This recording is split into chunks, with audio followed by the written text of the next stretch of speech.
Lampung Tengah digegerkan dengan penemuan sesosok tubuh tidak bernyawa seorang gadis muda yang mengambang di sungai areal perkebunan tebu PT GMP Kecamatan Terusan Nunyai. Penemuan tersebut sesuai dengan keterangan yang diberikan oleh seorang pria 42 tahun yang sedang dalam perawatan di rumah sakit akibat nekat mengkonsumsi obat tikus sebelumnya, di mana dia mengaku telah menghabisi nyawa seseorang dan membuangnya di kebun tebu PT GMP. Istri dari pria tersebut menjadi sangat terkejut, apalagi setelah mendengar motif serta mengetahui hubungan sang suami dengan korbannya itu. Siapakah gadis yang menjadi korban tersebut dan apa hubungannya dengan pria beristri tadi? Sobat semua, kita simak sebuah kisah kasus dari Lampung Tengah ini sampai akhir ya.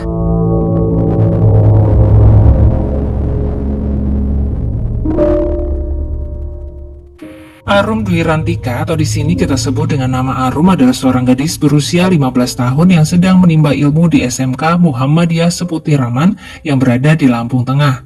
Arum sendiri adalah warga kampung Kedaton Buring, Kecamatan Batanghari, Nuban, Lampung Timur. Wajahnya cantik dan memiliki sebuah kelebihan yang cukup jarang dimiliki oleh seorang wanita, yaitu jago bela diri. Selain bela diri, Arum juga hobi bermain bola voli. Sepertinya Arum ini tipe gadis yang sporty ya sobat. Dengan wajah cantik serta kelebihan lainnya tersebut, pastilah banyak pemuda atau remaja pria yang tertarik dengannya. Tapi ternyata Arum sudah memiliki seorang teman dekat pria dan sepertinya hubungan ini cukup dirahasiakan oleh Arum. Hanya beberapa sahabat dekat Arum yang mengetahui hubungan tersebut. Bahkan kepada keluarganya sendiri pun Arum tidak menceritakan hubungannya dengan pria tersebut. Panggil saja pria itu dengan nama Suryadi atau lebih pasnya Pak Suryadi karena usianya sudah 42 tahun, jarak 27 tahun dengan Arum. Awal pertemuan keduanya adalah pada 1 tahun yang lalu, di tahun 2024. Berarti mungkin saat Arum masih duduk di bangku SMP dan Pak Suryadi berusia 41 tahun. Saat masuk masa puber kedua sepertinya Pak Suryadi saat itu. Tertarik dengan kecantikan Arum, dia pun nekat mengajaknya berkenalan. Lokasi perkenalan pertama saat itu adalah di BTN Humas Jaya. Setelah perkenalan itu, mereka pun menjadi semakin dekat dan akhirnya berpacaran. Jauhnya perbedaan usia sepertinya bukan masalah bagi mereka berdua. Hanya satu masalah yang mereka miliki dan itu sangatlah besar hingga membuat hubungan mereka ini adalah hubungan terlarang. Yaitu karena Pak Suryadi sudah berkeluarga dan istrinya masih sehat walafiat. Dan sama sekali tidak tahu akan pengkhianatan Pak Suryadi tersebut. Maka dari itu, Arum dan Pak Suryadi pun betul-betul menutupi hubungan mereka. Kalaupun ada orang lain yang tahu, hanyalah sahabat terdekat dari Arum. Pada September 2025 ini, hubungan mereka berarti telah berjalan selama 1 tahun. Dan pada hari Minggu tanggal 14 September 2025, Arum mengirim pesan kepada Pak Suryadi meminta untuk dijemput. Sembari menunggu balasan, Arum juga mengirim pesan kepada keluarganya meminta izin untuk bertemu dengan seorang kawan di Kota Gajah, Lampung Tengah.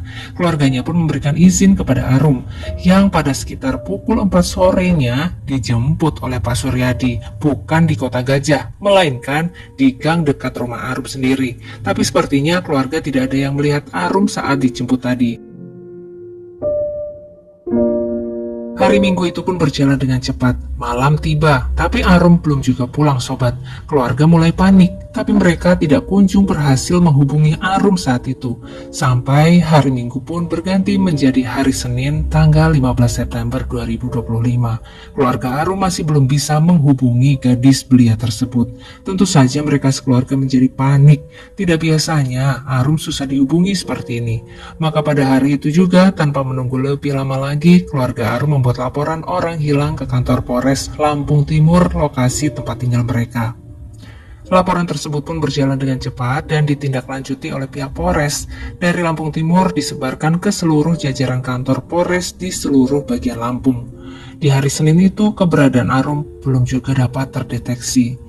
Barulah 2 hari kemudian, yaitu Rabu tanggal 17 September 2025, tiba-tiba saja ada seorang bapak-bapak yang ternyata adalah seorang kepala kampung di Lampung Tengah datang ke kantor Polres Lampung Tengah dan melaporkan bahwa telah terjadi pembunuhan di daerahnya. Di tengah rai, tubuh korban pembunuhan tersebut berada di sebuah sungai yang ada di areal kebun tebu PT GMP Kampung Gunung Batin Udik, Kecamatan Terusan Nunyai, Lampung Tengah. Tim kepolisian dari Polres Lampung Tengah pun segera bergerak ke arah lokasi yang disebutkan kepala kampung tadi, dan sesampainya di sana dengan bantuan dari beberapa warga setempat, benar saja mereka menemukan sesosok tubuh mengambang di sungai dengan masih berpakaian lengkap, mengenakan kemeja abu dan hitam serta celana jeans biru dan juga berambut panjang. Seorang gadis, sobat.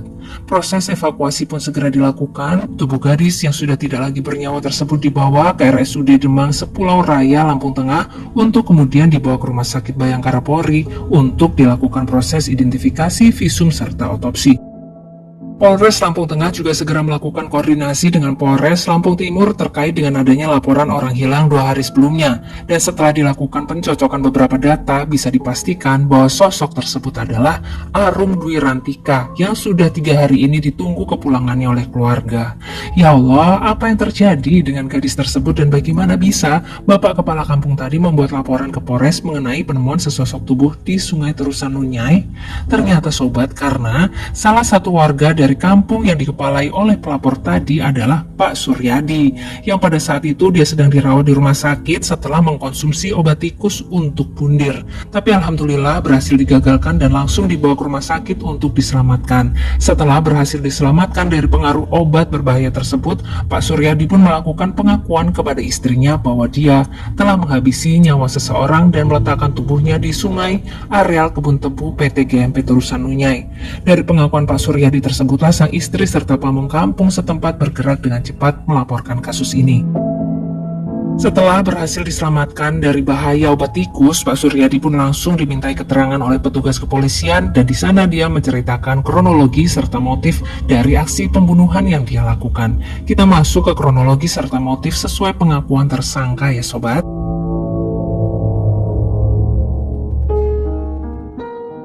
Pada hari Minggu sore, tanggal 14 September, Pak Suryadi menjemput Arum di gang dekat rumah gadis tersebut. Kemudian Pak Suryadi mengajak Arum untuk menonton organ tunggal di daerah Kabupaten Tulang Bawang. Mereka menonton cukup lama, sampai akhirnya baru meninggalkan acara di sekitar pukul 3 dini hari. Sudah masuk hari Senin tanggal 15 September.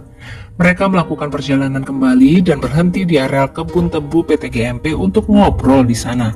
Suasana sekitar sangatlah sepi. Saat itu waktu menunjukkan sekitar pukul 7 pagi. Di tengah-tengah obrolan mereka berdua, Arum tiba-tiba saja mengucapkan sebuah permintaan kepada Pak Suryadi yang membuat pria tersebut cukup terkejut. Arum minta dibelikan iPhone seharga 8 juta rupiah. Pak Suryadi terkejut dan menolak untuk membelikan benda tersebut, tapi tetap menyanggupi untuk memberi uang sebesar 3 juta rupiah saja. Mendengar penolakan tersebut, Arum pun merasa tidak senang. Dia tidak mau hanya diberi uang 3 juta rupiah. Dia pun menjadi marah dan kemudian memukuli Pak Suryadi. Karena memiliki keahlian bela diri, rupanya Pak Suryadi sempat oleng karena dipukuli oleh Arum.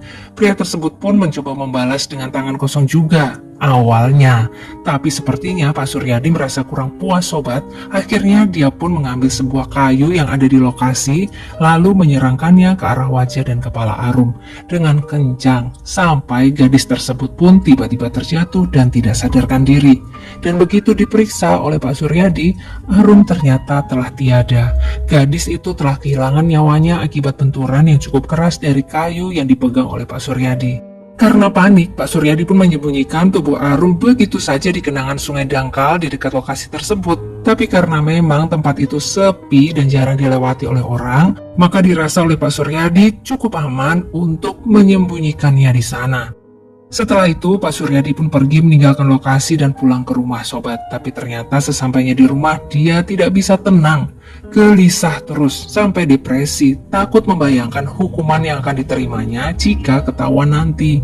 Hingga akhirnya dia pun nekat mengkonsumsi obat tikus. Tapi beruntung masih bisa diselamatkan, dan dia pun membuat pengakuan mengejutkan tersebut kepada istrinya, hingga akhirnya bisa diamankan oleh para petugas kepolisian. Tim kepolisian pun segera mengusut tuntas kasus ini sembari menunggu kondisi Pak Suryadi pulih benar. Untuk sementara, Pak Suryadi dijerat dengan pasal 338 mengenai pembunuhan dengan ancaman maksimal hukuman penjara 15 tahun serta pasal 351 ayat 3 mengenai penganiayaan yang menyebabkan hilangnya nyawa seseorang dengan ancaman penjara 7 tahun penjara, sobat. Selain itu, pihak kepolisian juga menduga jika Pak Suryadi dan korbannya telah mengkonsumsi zat terlarang atau narkoboy sebelumnya hingga masing-masing tidak bisa menguasai emosi dan kemudian terjadilah pembunuhan tadi. Hal ini masih menjadi dugaan ya sobat, perlu pembuktian terlebih dahulu. Pihak keluarga Arum pun meminta kepada pihak kepolisian untuk menjatuhi hukuman yang setimpal bagi pelaku. Demikian sobat kisah kasus dari Lampung ini, semoga selalu ada pelajaran berharga yang bisa kita petik bersama ya. Semoga keluarga korban Arum Dwi Rantika binti Ira senantiasa diberi ketabahan dan juga kekuatan dalam menghadapi ujian ini. Juga untuk istri dari Pak Suryadi yang pastinya sangat terkejut setelah mendengar pengakuan bahwa sang suami telah membunuh seseorang sekaligus menduakan dirinya. Semoga diberi kekuatan untuk menghadapi ujian ini pula. Amin ya Allah. Bagaimana pendapat sobat semua mengenai kasus ini? Tulis di kolom komentar ya, kita ketemu di sana. Terima kasih buat sobat semua yang menyimak sampai akhir. Jangan lupa like-nya dan sampai ketemu lagi di kisah-kisah selanjutnya. Selamat beraktivitas kembali. Wassalamualaikum warahmatullahi wabarakatuh.